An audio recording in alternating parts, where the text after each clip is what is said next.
Thermodynamics में आज हम बात करने वाले हैं स्टेट ऑफ अ सिस्टम। किसी भी सिस्टम की स्टेट को आप कैसे डिटरमाइन करेंगे।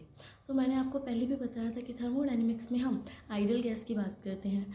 आइडियल गैस क्या होती है? जो इस इक्वेशन को फॉलो करती है, PV is equal to NRT। तो इसके अंदर R होता है यूनिवर्सल गैस कांस्टेंट, वो आपका हमेशा कांस्टेंट रहता है।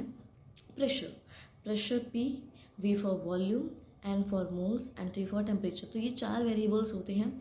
अगर इनमें से कोई भी 3 वेरिएबल अगर आपको गिवन है तो उससे आप चौथे वेरिएबल से के थ्रू चौथे वेरिएबल को फाइंड आउट कर सकते हो और उस किसी सिस्टम की स्टेट भी फाइंड आउट कर सकते हो। इसके बाद हम आते हैं हीट जिसको हम रिप्रेजेंट करते हैं Q से। ये एक पाथ फंक्शन है। जिस पाथ के थ्रू आपने फॉलो करा है, लाइक मैंने इतनी हीट दी, इस तरफ से दी, तो ये होता है एक पाथ फंक्शन।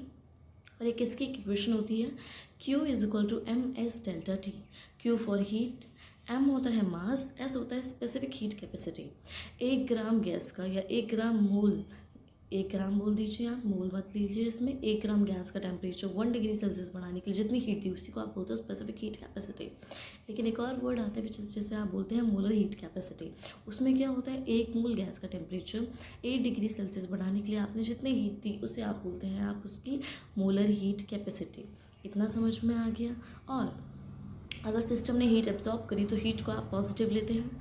अगर सिस्टम ने हीट रिलीज़ करी तो उस हीट को आप क्या लेते हैं, नेगेटिव। और हीट जूल में भी हो सकती है, कैलोरी में भी हो सकती है। 1 कैलोरी में होते हैं 4.183 जूल। इसे आप अप्रॉक्सीमेटली 4.2 जूल भी लिख सकते हैं।